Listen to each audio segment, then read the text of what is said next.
الرجيم بسم الله الرحمن الرحيم إلهي أنت مقصودي ورضاك مطلوبي أعطني محبتك ومعرفتك برحمتك يا أرحم الراحمين. السلام عليكم ورحمة الله وبركاته.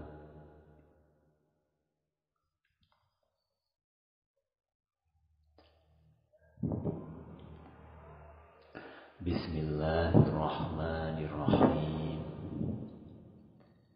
Alhamdulillahi Rabbil Alamin. Wassalatu wassalamu ala asrafil anbiya wal mursalin Sayyidina wa maulana Muhammadin wa ala alihi wa ashabihi ajma'in. Amma ba'd.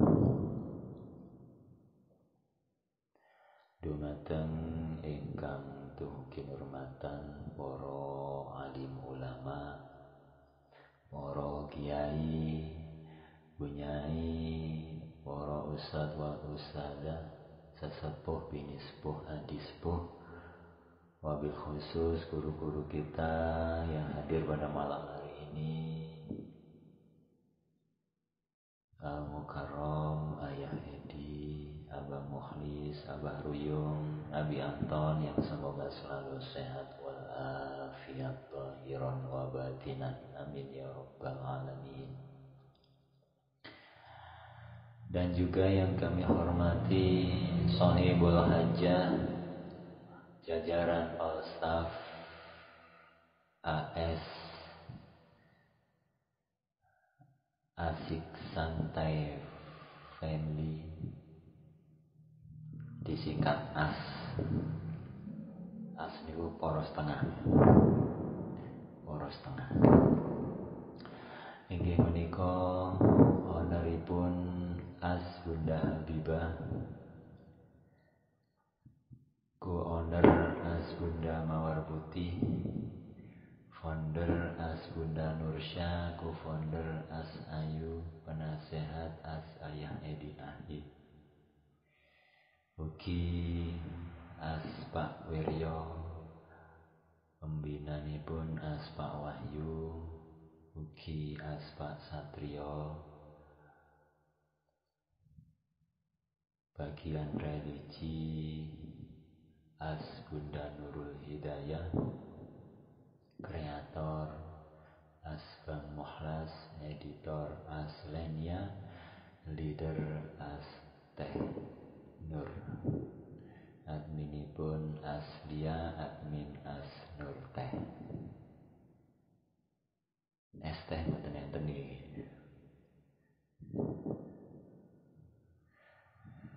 Oh, Pak Dangleng nggih. AS Pak Dangleng ngoten nggih. Nggih, nggih. Ralat wonten Pak Wiryo, AS Pak Dangleng. Mugi-mugi sedaya kemawon all staff AS family dipun berkahi kalian Allah Subhanahu wa taala, dipun paringi nikmat zahiran batinan, dipun paringi kesehatan jasmani rohaninya, dan diberikan kesejahteraan fid dini wa dunya wal akhirah ilal jannah. Amin ya rabbal alamin. Ugi ingkang dugi kinurmatan melih Bunda Mawar Putih selaku Shahibul Majelis SRBVI Family beserta seluruh jajaran stafnya, yang semoga selalu dalam lindungan Allah Subhanahu wa taala, dalam bimbingan Allah Subhanahu wa taala, selamat berbahagia fid dini wad dunya wal akhirah. Amin ya rabbal alamin. Badan kesupen yang berbahagia yang sedang milad, di antaranya Ananda Muhammad Atirus Salam Uki Farhan Artanabil. Semoga beliau berdua selalu dijadikan insan yang bertakwa kepada Allah Subhanahu wa taala, dikabulkan hajat-hajat mulianya dan diberikan keselamatan dunia dan akhiratnya. Boten kesupen melih saudara-saudariku hadirin wal hadirat, para tamu undangan dari berbagai majelis, dari berbagai GC yang pada malam hari ini diizinkan Allah hadir di majelis yang insya Allah penuh berkah dan rahmatnya ini. Semoga hadirnya panjenengan dicatat oleh Allah sebagai amal yang solihah, sebagai amal yang ikhlas lillahi ta'ala, sebagai amal yang mendapatkan ridho Allah Subhanahu wa ta'ala. Amin amin ya rabbal alamin. Puji syukur kehadirat Allah Subhanahu wa ta'ala yang selalu memberikan nikmatnya kepada kita, sehingga sampai detik ini kita masih menghirup oksigennya secara gratis. Sedangkan di sana, di luar sana, khususnya di rumah sakit, banyak orang yang harus membeli oksigen untuk bisa bernafas. Salawat dan salam marilah kita haturkan kehadiran junjungan kita baginda Nabi Agung Sayyidina wa Maulana Muhammad sallallahu alaihi wasallam beserta seluruh keluarga, para sahabat, dzurriyyat dan pengikut beliau sampai hari akhir nanti. Saudara-saudariku yang tercinta dan dicintai Allah Subhanahu wa taala. Pada malam hari ini hadirnya panjenengan di majelis yang penuh berkah ini dimaksud disuwun ikhlasipun penggalih ikut mendoakan saudara kita yang sedang milad, inggih menika Muhammad Atirus Salam dan Farhan Artanabil. Mudah-mudahan yang milad Allah berikan keberkahan dalam rizki dan umurnya, sehat jasmani rohaninya, dijadikan ahli surganya Allah Subhanahu wa ta'ala.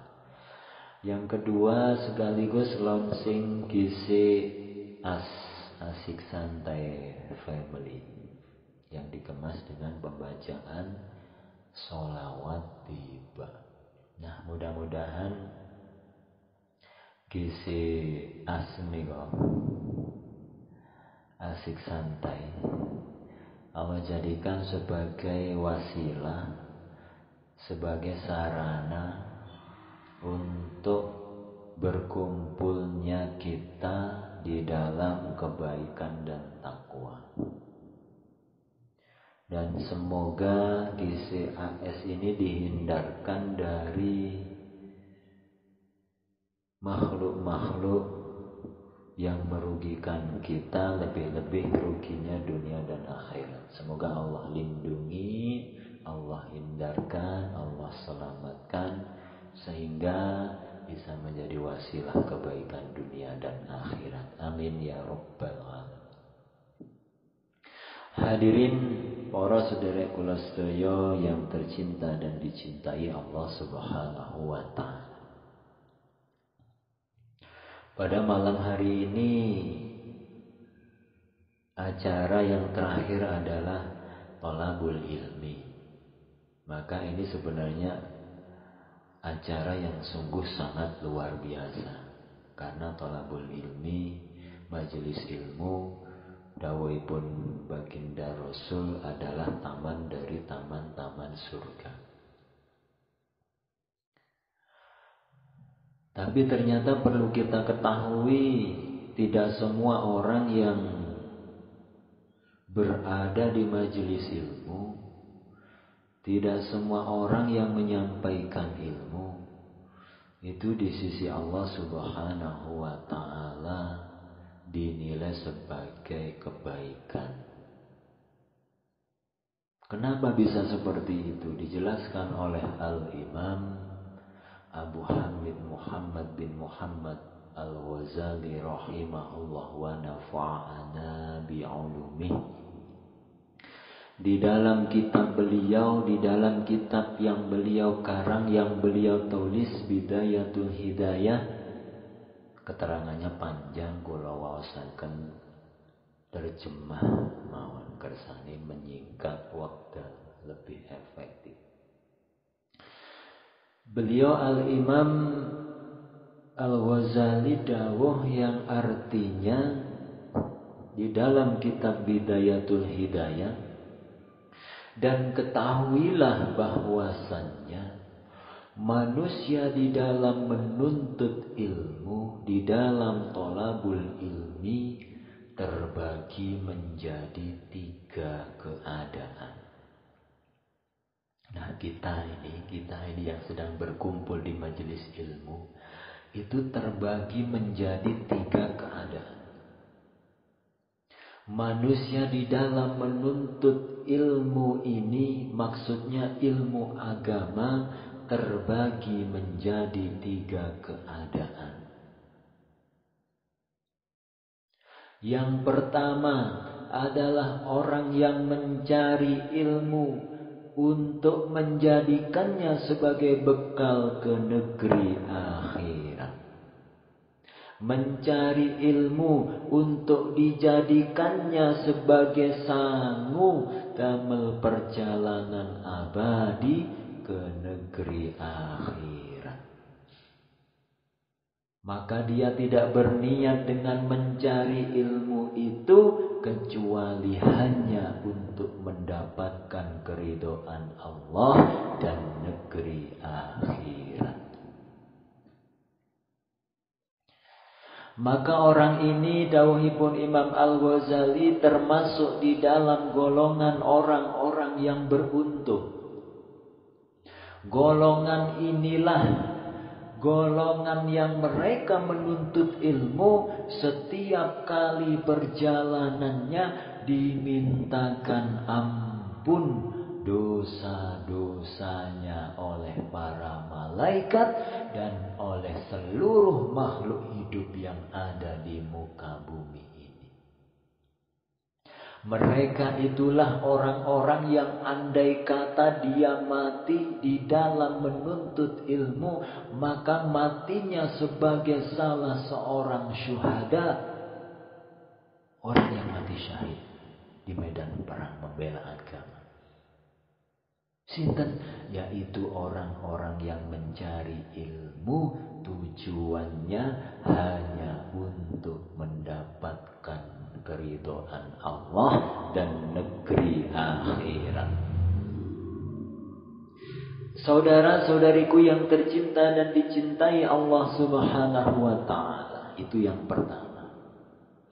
Yang kedua, orang yang mencari ilmu untuk mendapatkan keuntungan yang segera, untuk mendapatkan keuntungan dunia dan mendapatkan kemuliaan, pangkat dan harta benda. Nah, ini golongan ingkang kedua. Dia menuntut ilmu agama, tujuannya adalah supaya dapat keuntungan dunia, supaya dimuliakan oleh orang-orang, supaya mendapatkan pangkat, kedudukan, jabatan, supaya mendapatkan harta benda. Nah, orang ini, golongan yang kedua ini, ialah orang yang dikatakan oleh baginda Rasulullah sallallahu alaihi wasallam, man talabal ilma mimma yubtawa bihi wajhullah liusiba bihi aradan minad dunya lam yajid arfal jannah. Nah, niku sabda baginda Rasulullah. Siapapun yang menuntut ilmu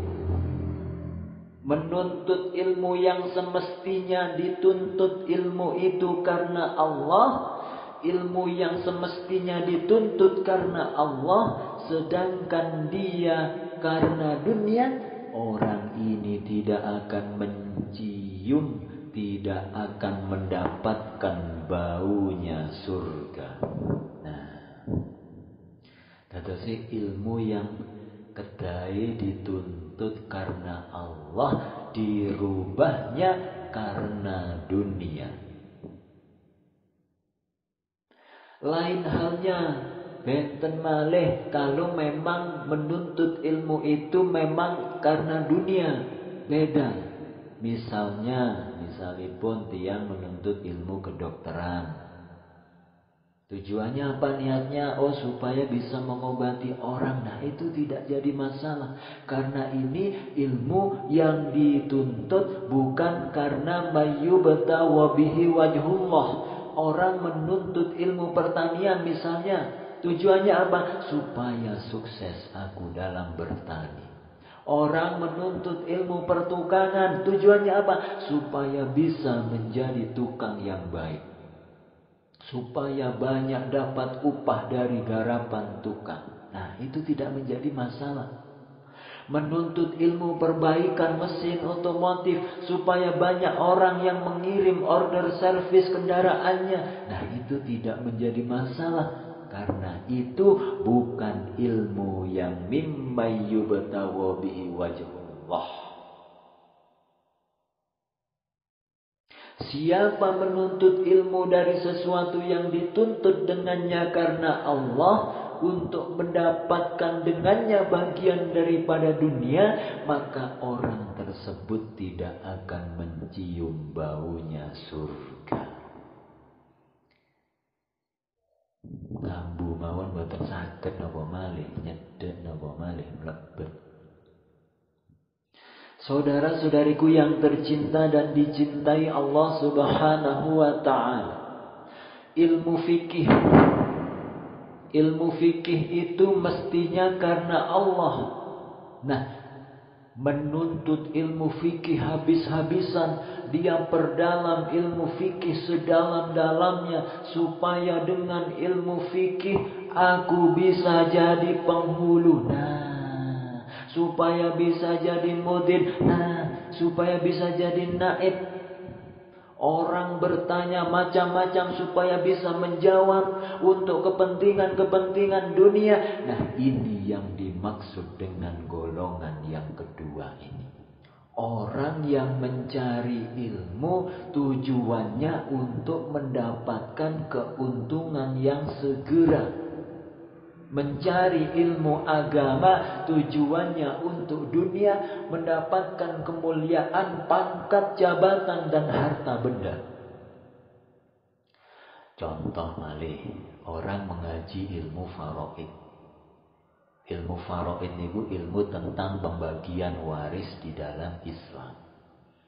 Dia perdalam ilmu perwarisan menurut hukum Islam. Tujuannya apa? Untuk membuka praktek konsultasi hukum waris, hukum faraid. Nah, ini ada seperti ini terjadi di kota-kota besar. Konsultan hukum faraid itu dibayar.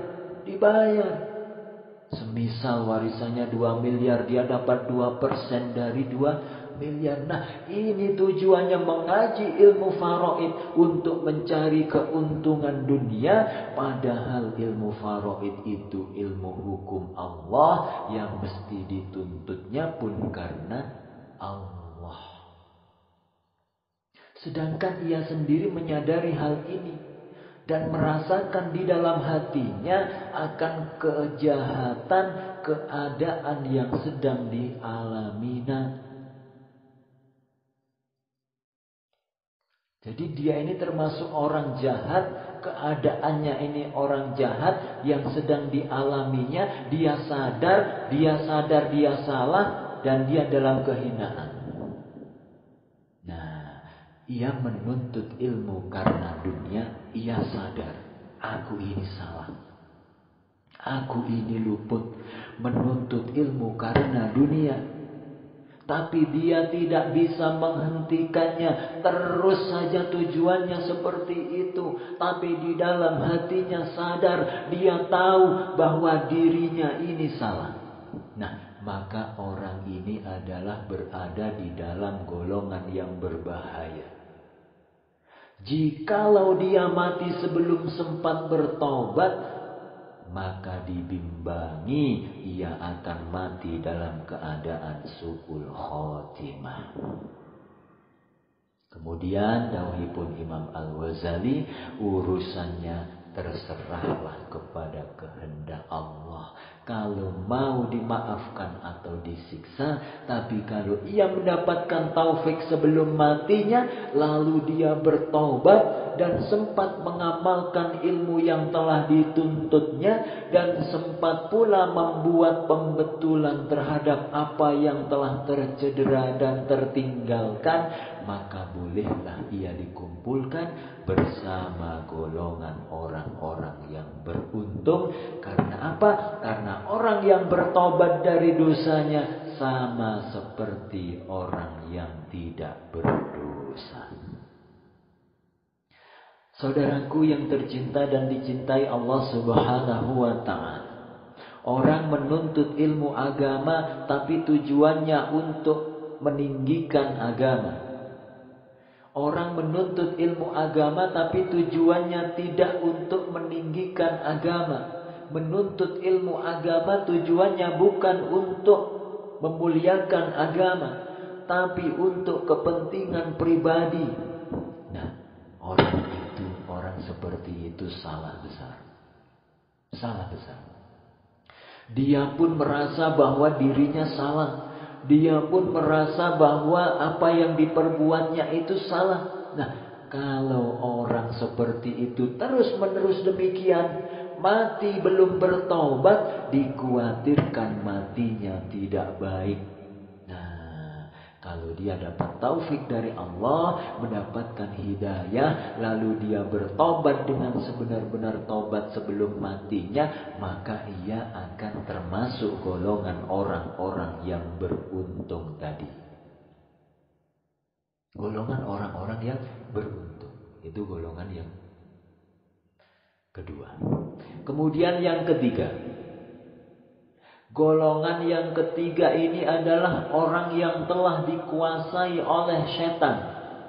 Maka dia menjadikan ilmu yang dituntutnya itu sebagai alat untuk menghimpunkan harta benda dan bermegah-megah dengan kedudukan, dan merasa bangga dengan banyaknya pengikutnya, bangga dengan banyaknya muridnya, merasa bangga dengan banyaknya santrinya. Ia menggunakan ilmu yang dituntutnya itu untuk mencapai segala hajatnya dan untuk meraup keuntungan dunia. Ini golongan yang ketiga. Orang yang menggunakan ilmunya untuk menghimpunkan harta benda. Orang yang tujuan dakwahnya untuk mengumpulkan harta benda. Atau orang yang tujuannya menuntut ilmu untuk bermegah-megah. Dia menuntut ilmu dengan harapan bila mana punya ilmu, seluruh hajatnya akan dikabulkan oleh orang-orang. Dan dia akan banyak meraup keuntungan dunia. Nah, golongan yang ketiga ini, walaupun demikian, ia masih terperdaya lagi dengan sangkaannya bahwa dirinya mempunyai kedudukan yang tinggi di sisi Allah. Ini lebih buruk lagi daripada yang kedua tadi. Kalau golongan yang kedua, dia menuntut ilmu bukan karena Allah, tapi dia sadar bahwa dirinya salah. Tapi terus saja dia mengajinya tidak karena Allah, padahal tahu bahwa dirinya salah. Tapi kalau yang ketiga ini, niatnya sudah salah, pekerjaannya salah, hatinya merasa benar. Hatinya merasa benar. Nah, double. Masih terperdaya lagi dengan sangkaannya bahwa dia mempunyai kedudukan yang tinggi di sisi Allah Subhanahu wa ta'ala. Kenapa seperti itu? Dia menganggap kelihatannya pada zahirnya masih menyerupai para ulama. Ia bercakap, ia berbicara seperti percakapan ulama. Dia berpakaian seperti pakaian ulama. Padahal zahir dan batinnya penuh dengan tamak dalam menghimpunkan kekayaan dunia. Nah, ini golongan yang ketiga. Orang yang seperti ini termasuk dalam golongan orang-orang yang binasa, jahil dan tertipu. Dengan hilah, dengan tipu daya setan. Dan sangat kecil sekali harapannya untuk dia bisa bertobat kepada Allah Subhanahu wa ta'ala. Kenapa kecil harapan bertobat? Karena dia telah menyangka bahwa dirinya benar. Bahwa dia telah menyangka bahwa dirinya termasuk di dalam golongan orang-orang yang baik. Nah, orang model ngeten niki berat untuk diperbaiki. Berat untuk bisa diluruskan. Karena sesuatu yang salah dalam perilakunya, dianggapnya dia masih punya kedudukan yang tinggi di sisi Allah Subhanahu wa ta'ala. Dia menganggap masih punya kedudukan yang mulia di sisi Allah. Padahal dirinya salah besar. Ini bukan kekasih Allah. Tapi ini termasuk golongan musuh-musuhnya Allah Subhanahu wa ta'ala. Saudaraku yang tercinta dan dicintai Allah Subhanahu wa ta'ala. Seperti yang telah dikatakan oleh Ka'ab radhiyallahu anhu, sahabat Rasulullah. Kata Ka'ab menceritakan tentang keadaan orang-orang yang berilmu di zaman akhir. Nah, kula panjenengan sekarang ini sudah berada di zaman akhir. Kita harus tahu, kita harus cermat, harus teliti, harus jeli. Mari kita simak perkataan dari Ka'ab ini. Yakunu fi akhir zaman ulama. Di akhir zaman itu nanti ada ulama-ulama. Mereka alim. Yuzahi dunan nasa fid dunya wala yazhadun. Mereka ulama-ulama di zaman akhir itu menyuruh manusia-manusia untuk zuhud. Agar benci kepada dunia. Agar jangan mengumpulkan dunia. Tapi mereka sendiri, ulama itu tidak melakukan zuhud. Mereka ingin bahwa orang-orang meninggalkan dunia supaya dia sendiri saja yang punya dunia. Yuzahidunan nasa wala yazhadun. Mereka menyuruh orang-orang zuhud, tapi mereka sendiri tidak zuhud. Nah, yukhawwifun annas wala yakhafun. Mereka selalu menakutkan manusia kepada Allah. Takutlah kepada Allah. Allah punya siksa yang pedih. Allah maha memaksa. Allah maha besar. Tapi nopo? Wala yakhafun. Mereka sendiri tidak takut kepada Allah. Mereka menakutkan bagaimana hukumnya orang yang riba nanti siksanya macam ini. Tapi mereka sendiri melakukan riba. Yukhawwifun annas wala yakhafun. Wa yanhauna an yisyanil wulad wa ya'tunahum. Mereka ulama-ulama di zaman akhir nanti, kata Ka'ab. Mereka melarang orang dekat dengan kerajaan. Tidak baik dekat dengan pemerintahan. Tidak baik dekat dengan kerajaan. Tidak baik dekat dengan pejabat. Karena hartanya banyak yang tidak baik. Tapi wahum ya'tun. Tapi mereka sendiri mendatangi pejabat-pejabat itu. Malah sambil bawa proposal. Orang lain dilarang jangan pergi ke pejabat. Dia sendiri saja yang ke pejabat. Padahal dia bilang dekat dengan pejabat itu tidak bagus. Berkawan dengan pejabat itu tidak baik. Tapi wahum ya'tunahu. Mereka mendatanginya. Mereka dekat dengan para pejabat itu. Yuqarribunal awniya dunal fuqara. Mereka hanya mendekati orang-orang yang kaya dan mereka menjauhi orang-orang yang fakir miskin.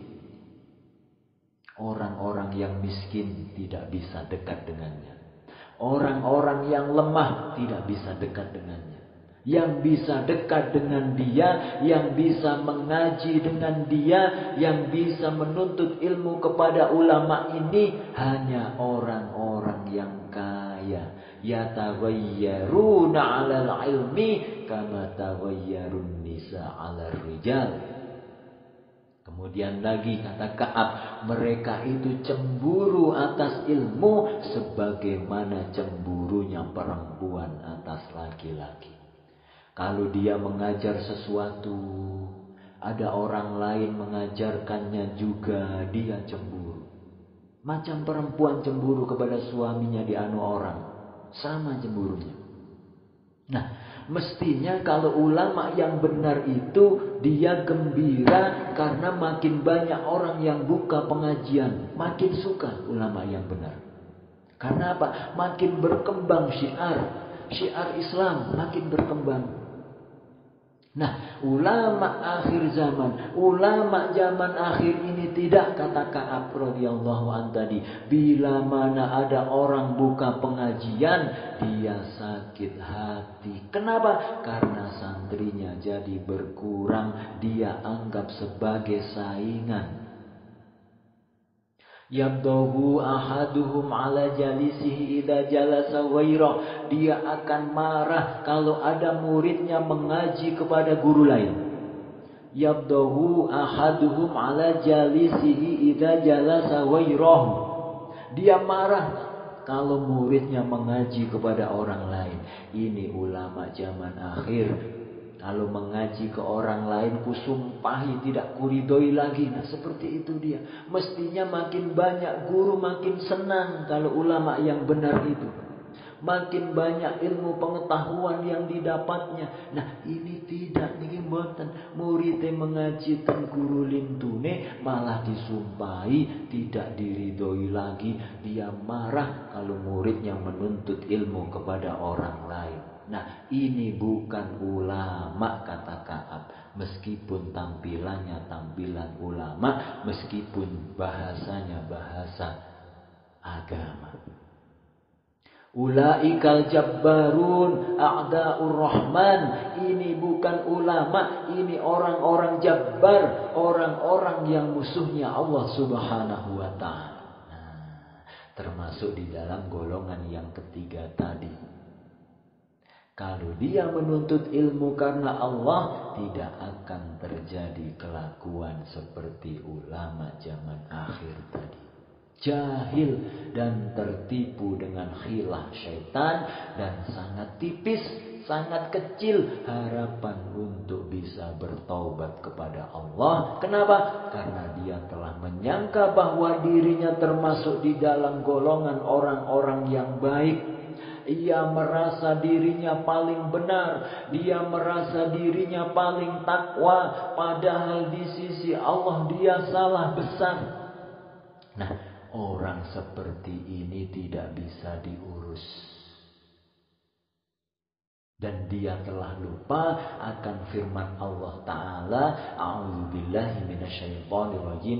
Ya ayyuhalladzina amanu lima taquluna ma la taf'alun. Wahai orang-orang yang beriman, kenapa kamu memperkatakan sesuatu yang tidak kamu amalkan? Kenapa kamu menyuruh orang sesuatu yang kamu belum mengamalkannya?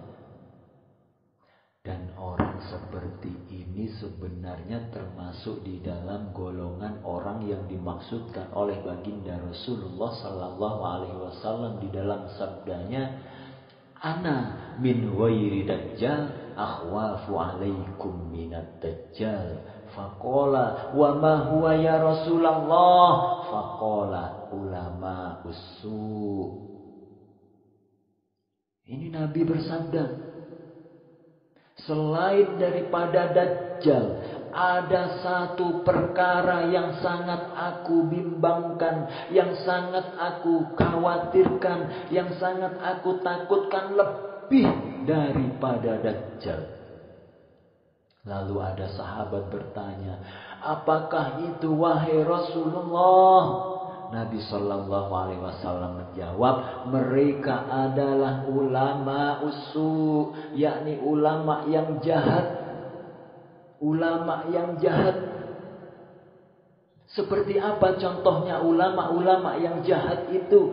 Seperti perkataan Ka'ab rahimahullah tadi antara lain. Imam Al-Ghazali memberikan contoh tentang ulama-ulama yang jahat itu. Beliau menulis sebuah hadis Rasulullah Sallallahu Alaihi Wasallam yang menyatakan bagaimana kelakuan-kelakuan atau akhlak-akhlak ulama su tadi. Beliau mengatakan, wa minal ulama mayyahzunu ilmah fala yuhibbu ayyujada inda ghairi.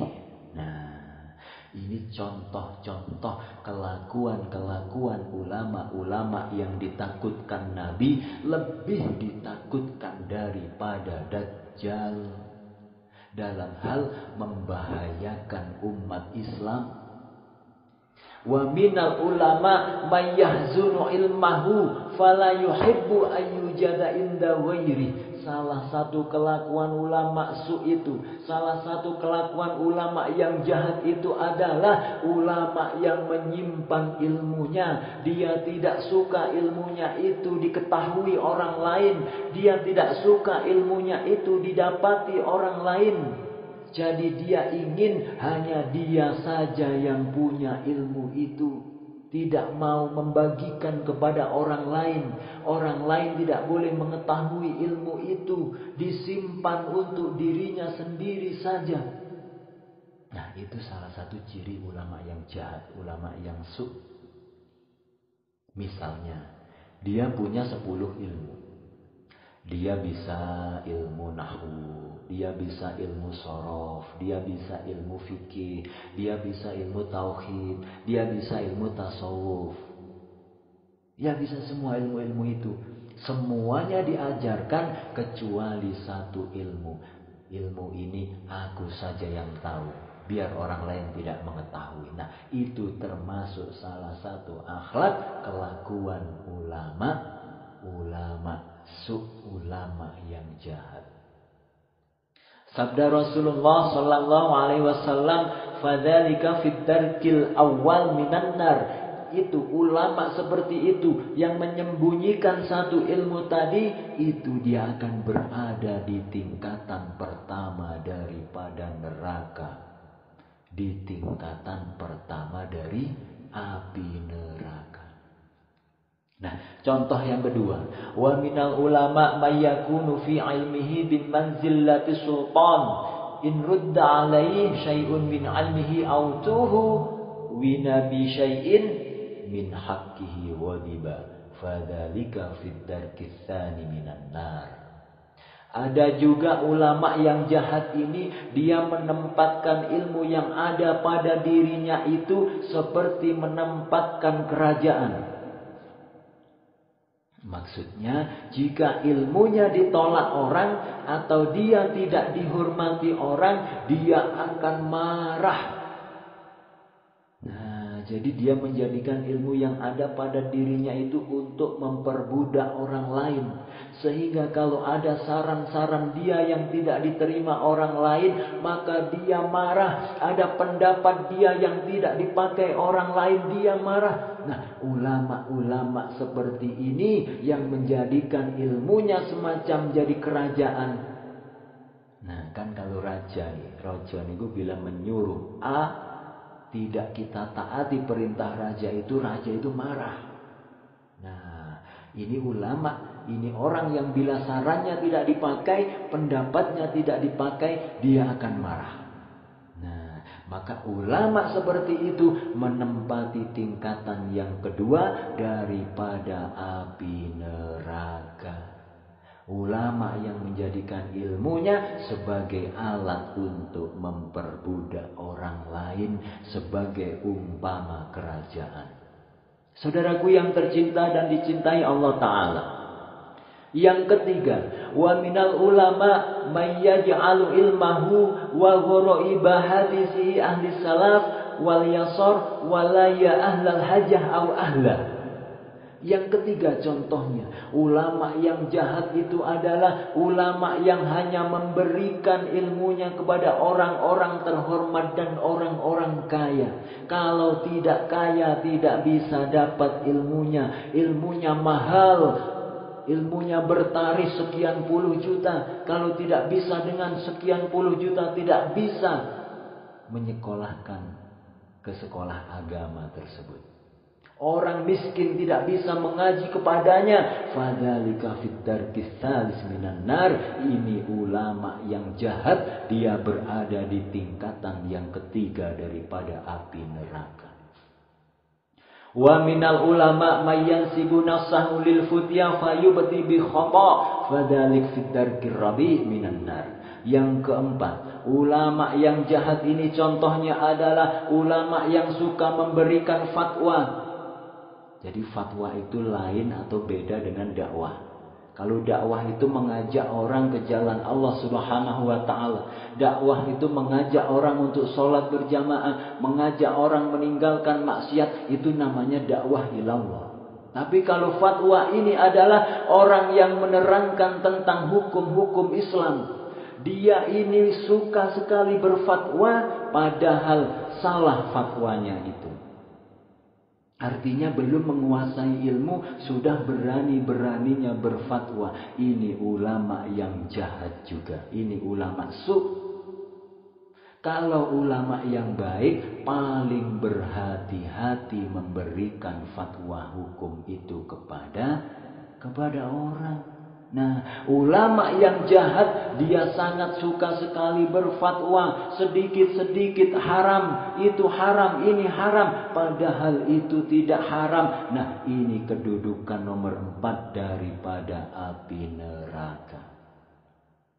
Kemudian lagi contohnya ulama yang jahat yang ditakutkan oleh Rasulullah sallallahu alaihi wasallam tadi. Wa minal ulama may yatakallamu bi kalamil yahud wan nasara liyazula bihi ilmu fadzalika fid darkil khamis minan nar. Ini hati-hati, ini sering kita tiru, sering kita lakukan. Ada ulama-ulama yang bila berbicara tentang ilmu, dia seringkali menggunakan perkataan-perkataan Yahudi dan Nasrani. Supaya dianggap orang, dia punya ilmu yang luas, punya ilmu yang dalam. Berbicara ini keluar bahasa Inggrisnya, berbicara itu keluar bahasa Perancisnya, berbicara ini lagi keluar bahasa Belandanya. Kenapa? Supaya dianggap orang ia ahli dalam berbagai hukum, ahli dalam berbagai ilmu. Nah, itu tujuannya seperti itu. Nah, ini ulama yang jahat juga.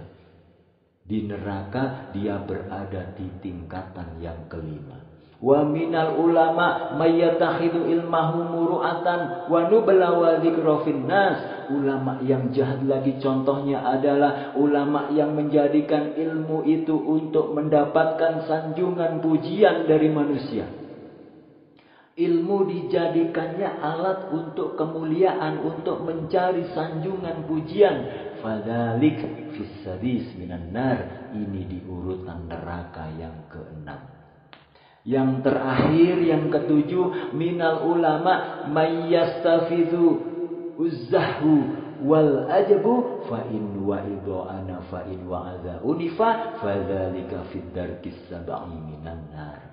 Contoh ulama yang jahat lagi adalah ulama yang punya sikap ujub, punya sikap sombong. Artinya apa? Si ulama ini bila dia dakwahnya sangat kasar, seperti orang marah-marah. Wa idza wa'adha anafa, kalau ia ceramahnya kasar, bahasa binatang pada keluar. Dan bila mana dia diberi nasihat, dia akan marah. Nah, ada juga yang macam itu kelakuannya. Sabda Nabi kita, bila mana dia berceramah seperti orang marah-marah. Bila dinasehati orang, malah dia yang marah beneran. Dia yang baper. Nah, ulama itu dimasukkan ke dalam golongan tingkatan yang ketujuh daripada api neraka. Nah, itulah contoh-contoh praktek-praktek kalau kita hendak jadi ulama, mesti kita jauhi sikap-sikap seperti contoh kelakuan seperti itu tadi. Karena jelas kelakuan seperti itu bukan ulama yang kekasih Allah, tapi musuh-musuh Allah Subhanahu wa Ta'ala. Saudaraku yang tercinta dan dicintai Allah Subhanahu wa Ta'ala. Kalau Dajjal itu tujuannya sudah jelas untuk menyesatkan manusia. Dajjal itu tujuannya jelas untuk menyesatkan manusia. Tanda-tandanya pun ada dengan jelas. Rasulullah terangkan, Rasulullah sampaikan. Tetapi kalau ulama su ini walaupun lidahnya pandai memalingkan orang lain daripada cinta dunia, namun amal dan perbuatan mereka adalah mengajak orang lain untuk berbuat kejahatan. Karena amalan seseorang itu lebih berkesan daripada percakapannya. Kenapa Nabi sangat khawatir terhadap ulama yang jahat ini? Lebih khawatir daripada kepada Dajjal. Kalau Dajjal itu jelas orang ketemu Dajjal akan menjauhinya. Karena ajakannya sesat. Nah, kalau ulama su ini potongannya potongan ulama, surbannya surban ulama, bajunya baju ulama, kata-katanya hadis Quran yang keluar. Itu orang awam sulit untuk membedakan mana yang benar, mana yang tidak benar. Dan kebanyakan orang lebih mudah tertarik dengan perbuatan ulama su daripada perkataan mereka. Maka apa yang dapat dirusakkan oleh ulama su ini dengan perbuatan mereka adalah lebih banyak daripada apa yang dapat dibaikkan oleh lidah mereka. Nah, kemudian Imam Al-Ghazali dawuh malih, orang-orang yang jahil sebenarnya belum berani. Belum berani orang-orang yang jahil itu menghimpun dunia banyak-banyak.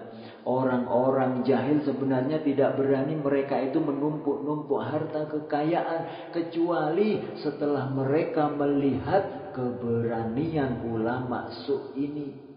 Berhubung ulama-ulama yang jahat ini berani menumpuk-numpuk harta. Jadi orang awam ikut-ikutan berani menumpuk-numpuk harta. Maka jadilah ilmu yang ada pada mereka sebab keberanian banyak orang membuat berbagai macam maksiat. Maka inilah yang sangat dikhawatirkan oleh Rasulullah Sallallahu Alaihi Wasallam. Saudaraku yang tercinta dan dicintai Allah Subhanahu wa Ta'ala. Al-ulama warasatul anbiya. Ulama itu pewaris para nabi. Wal anbiya lam yuwarisu bihi dinara wala dirhama. Para nabi itu mati tidak mewariskan dinar dan dirham. Nah, jadi ulama yang benar itu adalah ulama pewaris Nabi. Nabi-nabi sebelumnya mulai Nabi Adam sampai Nabi kita Sallallahu Alaihi Wasallam. Mereka mati tidak meninggalkan warisan dinar dirham. Tidak meninggalkan warisan harta bertumpuk-tumpuk. Nah, ulama pewaris Nabi pun macam itu juga.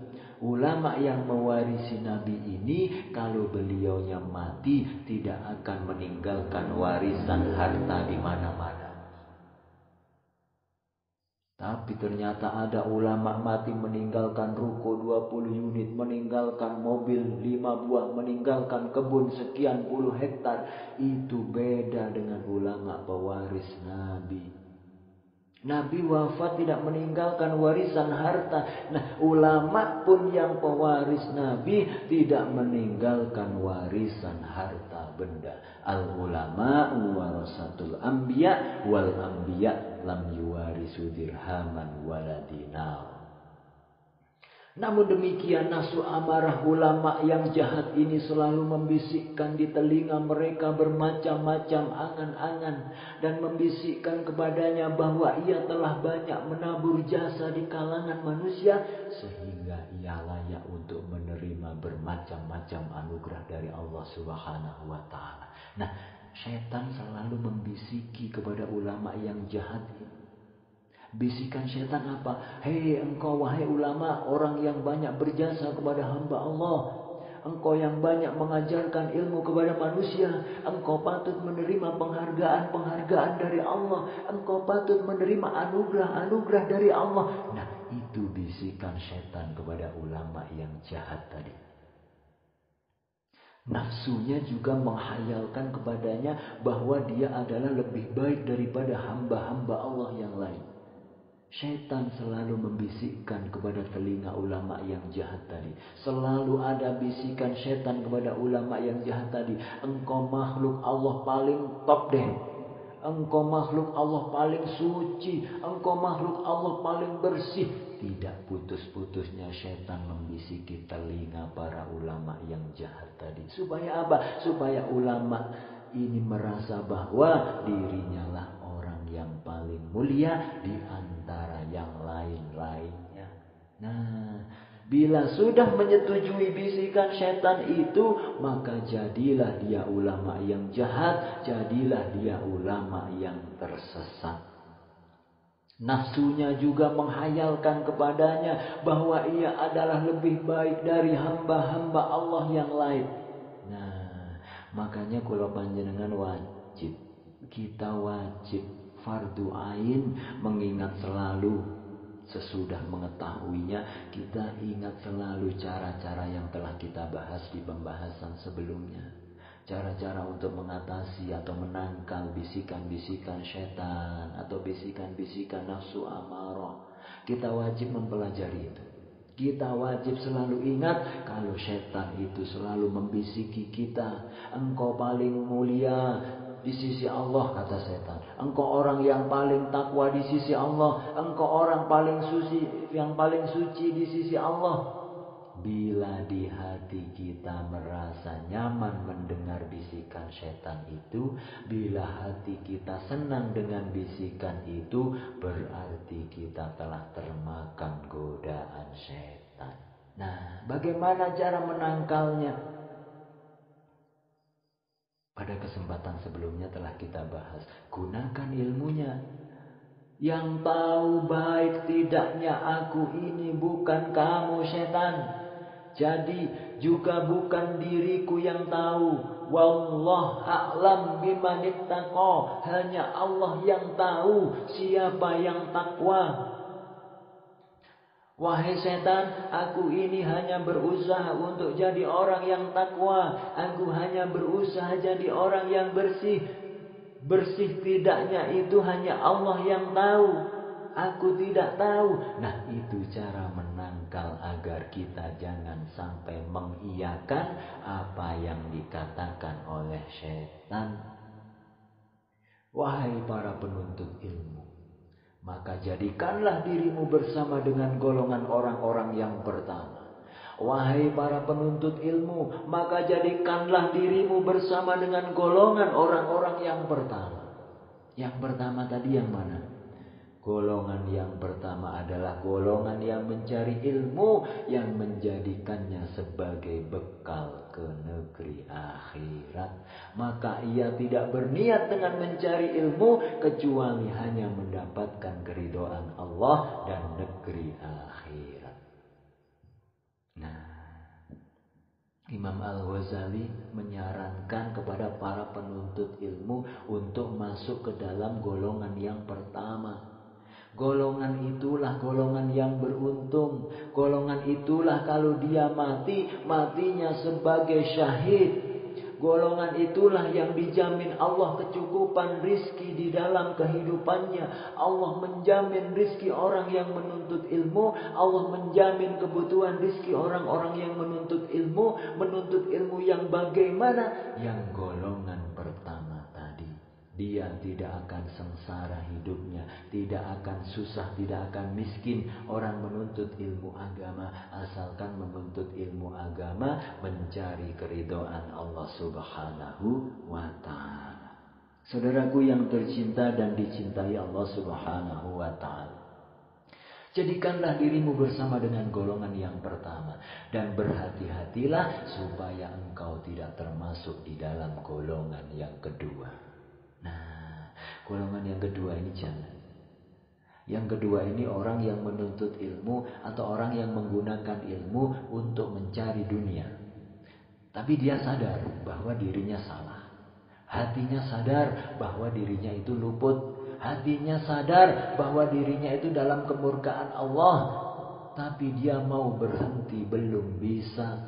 Ibarat orang berbuat maksiat, peminum, penjudi, pemabuk, hatinya sadar dirinya salah, kotor, hina di sisi Allah. Nah, ini lebih baik daripada orang yang peminum, pemabuk, penjudi, tapi merasa dirinya diridhoi Allah Subhanahu wa ta'ala. Nah, berat sekali mengobatinya. Penjudi, pemabuk, segala macam. Tapi di hatinya, aku berbuat ini atas kehendak Allah. Nah, itu berat itu sudah. Apalagi dia menganggap aku masih diridhoi Allah. Bila macam itu berat sekali bisa disembuhkan. Kemungkinan tobatnya sangat kecil sekali orang seperti ini. Nah, kalau golongan yang kedua ini, ia sadar bahwa dia salah. Di dalam golongan yang kedua ini, kita jangan masuk ke dalam golongan yang kedua ini. Karena banyak sekali orang yang lalai, yang telah direnggut oleh kematian sebelum ia sempat bertobat kepada Allah Subhanahu wa ta'ala. Maka sangat rugilah dia. Nah, khawatirnya kelompok yang kedua ini tidak sempat bertobat, keduluan mati. Memang benar dalam hatinya merasa salah, tapi belum sempat bertobat, tapi keduluan mati. Nah, dikhawatirkan matinya pun mati su'ul khotimah, mati tidak baik, maka rugilah dia dunia dan akhirat. Saudaraku yang tercinta dan dicintai Allah Subhanahu wa ta'ala. Dan jangan sama sekali kita termasuk ke dalam golongan yang ketiga tadi. Golongan yang ketiga, golongan yang kelakuannya salah, tapi merasa punya kehormatan di sisi Allah. Kelakuannya menuntut ilmunya, niatnya salah, dakwahnya tujuannya dunia, tapi merasa bahwa dia mulia di sisi Allah. Jangan masuk golongan itu, jangan sama sekali masuk golongan yang ketiga, karena golongan yang ketiga ini akan terjerumus ke jurang kebinasaan. Dia bukan kekasih Allah, tapi dia a'da'ur rahman, musuhnya Allah yang tidak diharapkan dapat diselamatkan atau diperbaiki lagi. Orang golongan ketiga ini sulit diobati. Sulit diobati. Kenapa? Karena dia merasa dirinya sehat, dia merasa dirinya baik, merasa dirinya diridhoi Allah, padahal di dalam dirinya ada kanker ganas stadium akhir, yang bahayanya bukan hanya merenggut nyawanya, tapi juga merenggut akhiratnya. Hilang kesempatan dia selama di akhirat. Na'udzubillah summa na'udzubillah min dzalik. Semoga kita selalu ditolong oleh Allah Subhanahu wa taala untuk masuk ke dalam golongan orang-orang yang pertama, yaitu golongan orang-orang yang menuntut ilmu, golongan orang-orang yang mendakwahkan ilmu dengan tujuan hanya untuk menggapai ridho Allah dan negeri akhirat. Amin amin ya rabbal alamin. Ala hadhihi niyah wa ala kulli niyatin salihah bi'idnillah wa bi syafaati rasulillah wa bi barakatil fatihah. A'udzu billahi minasyaitonir rajim. Bismillahirrahmanirrahim. Alhamdulillahi rabbil alamin. Arrahmanir rahim. Maliki yaumiddin. Iyyaka na'budu wa iyyaka nasta'in. Ihdinas siratal mustaqim. Siratal ladzina an'amta 'alaihim ghairil maghdubi 'alaihim waladdallin. Rabbi ighfir lana wa liwalidina wa lil mu'minina amin. Ya Fattah ya Alim ya Rabbal alamin. أعوذ بالله من الشيطان الرجيم بسم الله الرحمن الرحيم الحمد لله رب العالمين حمدا يوافي نعمه ويكافئ مزيده يا ربنا لك الحمد كما ينبغي لجلال وجهك الكريم وعظيم سلطانك اللهم صل وسلم وبارك على سيدنا ومولانا وحبيبنا وشفينا محمد وعلى آله وصحبه أجمعين اللهم اغفر لنا ذنوبنا ولوالدينا وارحمهم كما ربونا صغارا ربنا هب لنا من أزواجنا وذرياتنا قرة أعين واجعلنا للمتقين إماما اللهم ارزقنا الفهم والعلم والحكمة والعقل برحمتك يا أرحم الراحمين اللهم أعنا على ذكرك وشكرك وحسن عبادتك اللهم ادفعنا البلاء والوباء والولاء والفحشاء والمنكر والعبد والفتن والطاعون والسيوف المختلفة والسدائد والميحان وما بطن ومن بلدان المسلمين عامة ربنا آتنا في الدنيا حسنة وفي الآخرة حسنة وقنا عذاب النار سبحان ربك رب العزة عما يصفون والسلام على المرسلين والحمد لله رب العالمين بالدعاء والقبول بالسر وببركة الفاتحة أعوذ بالله من الشيطان الرجيم بسم الله الرحمن الرحيم الحمد لله رب العالمين الرحمن الرحيم مالك يوم الدين إياك نعبد وإياك نستعين اهدنا الصراط المستقيم صراط الذين أنعمت عليهم غير المغضوب عليهم ولا الضالين رب اغفر لنا ولوالدينا وللمؤمنين آمين يا فتاح يا عليم يا رب العالمين Alhamdulillah wa syukranillah wa jazakumullahu khairati wa sa'adati dunya wal akhirah amin amin ya rabbal alamin.